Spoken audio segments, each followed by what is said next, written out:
Hello, my friends. It is Tuesday, June 11th, 2024. My name is David Parsons. You are listening to News Trap. If you are on the Nostalgia Trap main feed, then you are enjoying a free preview of what I do on News Trap several times each week on the Patreon page for subscribers. Come along and join us if you want to hear more of this stuff. I appreciate the people who are subscribing, and I am having fun being behind a paywall outside of the social media outrage bubble. So again, the link is in the episode description. Come be a Nostalgia Trap, News Trap subscriber. Okay, so today I want to talk about this piece from this morning in the Wall Street Journal about what's going on with Hamas, in particular, Yahya Sinwar. I'm not pronouncing his name right. I'm just going to call him Sinwar. A leader within Hamas, a figure who is probably responsible for orchestrating October 7th.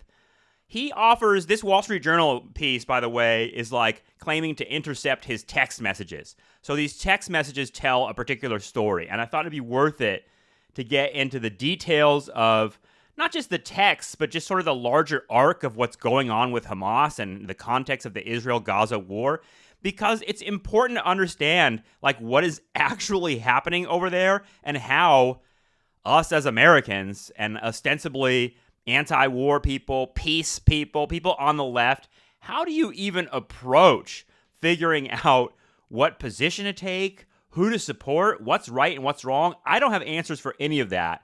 But I'd like to sort of consider the strategy of what Sinwar is doing with Hamas, alongside maybe some stuff and some observations of my own about the 1960s and 70s and the radical Americans that attempted to confront a giant militant state and how their different strategies played out. So listen to this. For months, Yahya Sinwar has resisted pressure to cut a ceasefire and hostages deal with Israel. Behind his decision, messages the Hamas military leader in Gaza has sent to mediators show is a calculation that more fighting and more Palestinian civilian deaths work to his advantage. We have the Israelis right where we want them, Sinwar said in a recent message to Hamas officials seeking to broker an agreement with Qatari and Egyptian officials. So the idea that Sinwar is someone who's kind of like strategizing with Israel, and I say with Israel, strategizing against Israel is important because his strategy is sort of like, it's close in some ways to what Ho Chi Minh was pursuing, which was sort of like, let's fuck with this beast and bring him down. We got more people than they do willing to sacrifice ourselves. And that part of it is a pretty brutal calculation. So listen to this. In dozens of messages reviewed by the Wall Street Journal that Sinwar has transmitted to ceasefire negotiators, Hamas compatriots outside Gaza and others, he's shown a cold disregard for human life and made clear he believes Israel has more to lose from the war than Hamas. The messages were shared by multiple people with differing views of Sinwar. More than 37,000 people have been killed in Gaza since the start of the war, most of them civilians, Palestinian officials say. The figure doesn't specify how many were combatants. Health authorities said almost 300 Palestinians were killed Saturday in an Israeli raid that rescued 4 hostages kept in captivity in homes surrounded by civilians, driving home for some Palestinians their role as pawns for Hamas. In one message to Hamas leaders in Doha, Sinwar cited civilian losses in national liberation conflicts in places such as Algeria, where hundreds of thousands of people died fighting for independence from France, saying, quote, "These are necessary sacrifices." So there's a particular view of a leader who's like literally, doing reckless, violent shit to sort of provoke this giant state, Israel. He knows that Israel is just going to kill tons of Palestinian men, women, children, but that's part of the plan, and that's what I sort of want to put out here today. Like, what do we think of this? Because this happened among Vietnam anti-war protesters. It's sort of like, well, we need to escalate. We need to like sort of poke the beast here and get them to come after us. I mean, you saw it in Black Lives Matter too, right? Like, you have a certain section of that, like, left, or I don't even want to call it left, a certain section of that group. Maybe they're FBI provocateurs, but this happened in Occupy, too. There'll be like a couple people that show up and they're like, hey, you know what we should do? Set everything on fire. We should kill a bunch of cops. We should light bombs off. And you're kind of like, who are these people? And do we want to, is it wise to take our whole movement, that's generally a peaceful movement, and move it towards that escalation? That's Sinwar. Sinwar's that guy. He's the guy that's like, hey guys, nothing's happening with the Israel and Palestinian situation. Let's fucking escalate it. Let's kill a whole bunch of Israelis and see what Israel does. Well, that calculation sacrifices a lot of innocent people, and not everyone is on board with it. And that's what I want to get into, the split within Hamas over whether or not we should actually even be fucking doing this. Is it ethical? Is it a good strategy? Is it moral? Those are open fucking questions. And I will say that, like, you know, the anti-war movement of the 1960s and 70s went to shit when they started thinking about these questions and, like, sacrificing people and we got to kill people and stuff. It's a dark road. And obviously this is a different situation. But let's continue. Despite Israel's ferocious effort to kill him, Sinwar has survived and micromanaged Hamas's war effort, drafting letters, sending messages to ceasefire negotiators, and deciding when the U.S.-designated terrorist group ramps up or dials back its attacks. His ultimate goal appears to be to win a permanent ceasefire that allows Hamas to declare a historic victory by outlasting Israel and claim leadership of the Palestinian national cause. President Biden is trying to force Israel and Hamas to halt the war, but Israeli Prime Minister Benjamin Netanyahu is opposed to permanently ending the fight before what he calls total victory over Hamas. Even without a lasting truce, Sinwar believes Netanyahu has few options other than occupying Gaza and getting bogged down fighting a Hamas-led insurgency for months or years. So Sinwar wants a permanent ceasefire to justify October 7th. Like, that's like, we did the October 7th, we know we killed a whole bunch of people, but we got a permanent ceasefire out of it. So that's like the big dream. Like, Sinwar's like radical gamble with October 7th is like, yeah, it was ugly, we killed a whole bunch of people, and it led to a whole bunch of Palestinians being killed by the Israeli government. However, we got a permanent ceasefire out of it. But that's very unlikely, and Sinwar knows that's probably not going to happen. So in order to keep himself and this wing of Hamas in power, Sinwar has to keep the war going in order to, like, justify everything. And so now we get into, like, how much blood are we willing to sacrifice? How many of our own women and children are we willing to sacrifice to this? And this isn't saying that Hamas is in control of everything, but I'm saying a ceasefire is on the table, and both Israel and Hamas are like, fuck the ceasefire. Let's keep fighting. And that's important because what it means is the fighting is, in part, the point of the fighting and the killing is to keep certain people in power. Listen to a little bit of the history here.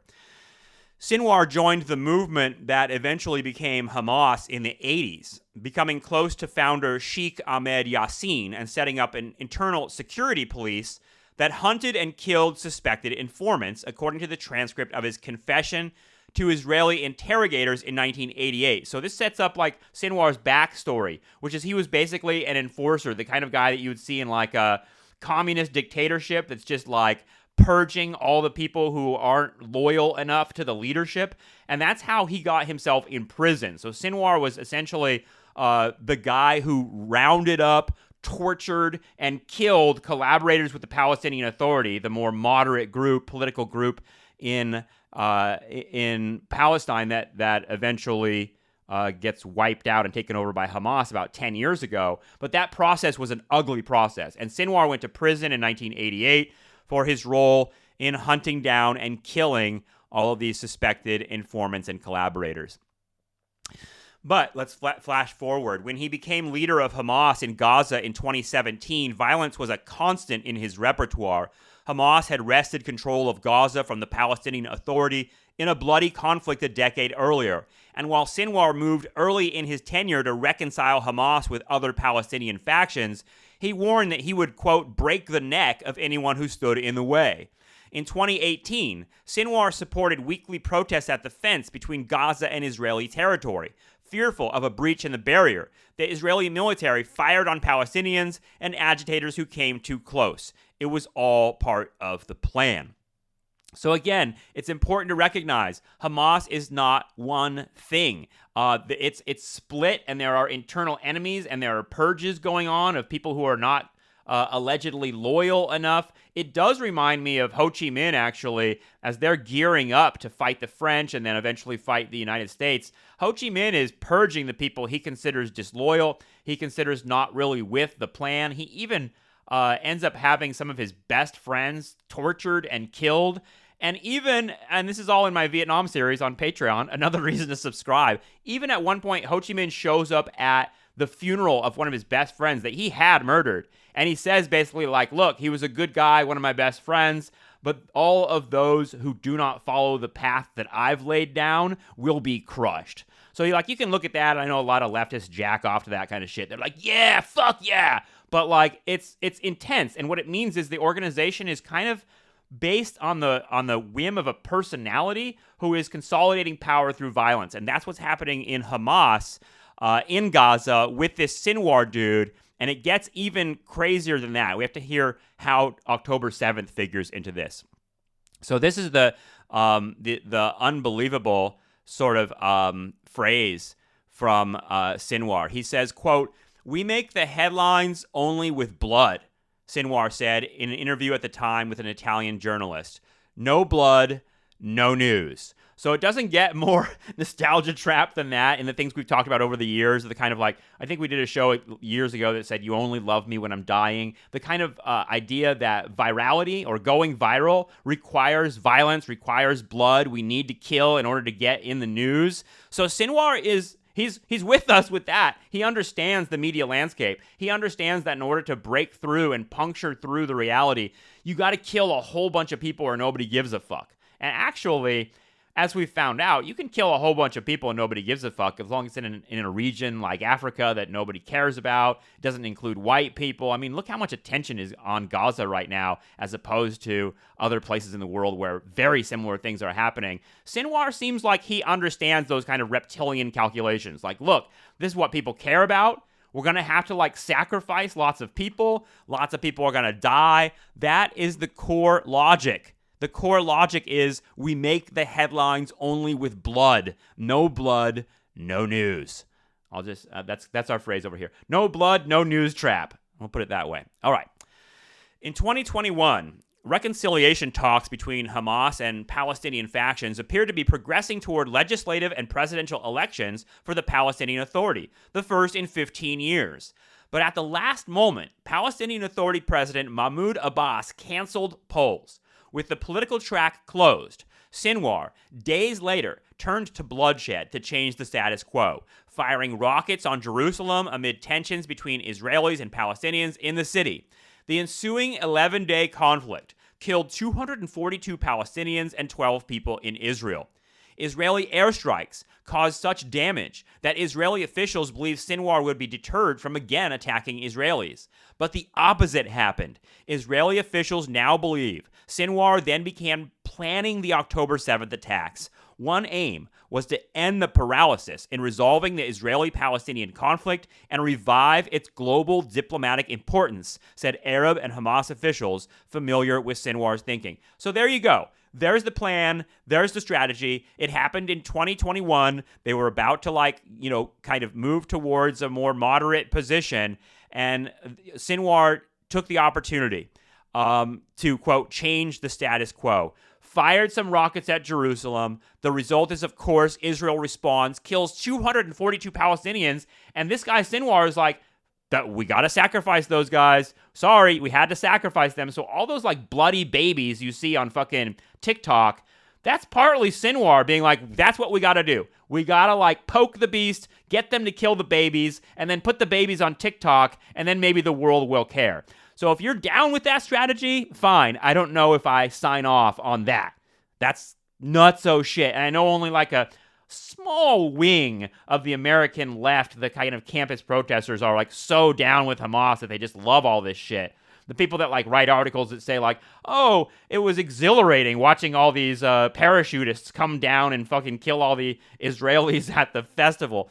Those sick fucks are into this shit. They actually must, I guess they believe the strategy. That you gotta break some eggs to make an omelet. You gotta do violent, reckless shit that gets tons of your own people killed and causes untold fucking horror in your country in order to consolidate your own power and make your organization powerful. I don't know if that's the thing that the American left needs to be supporting, honestly. And I wish we had a more nuanced view of what's going on over here. And that's part of, like, I think why I'm sharing this shit, because it's sort of unbelievable. What we have here is kind of like a madman who fucking thinks that and is making a gamble that is sort of unbelievable. Like, do you really believe this is going to even work?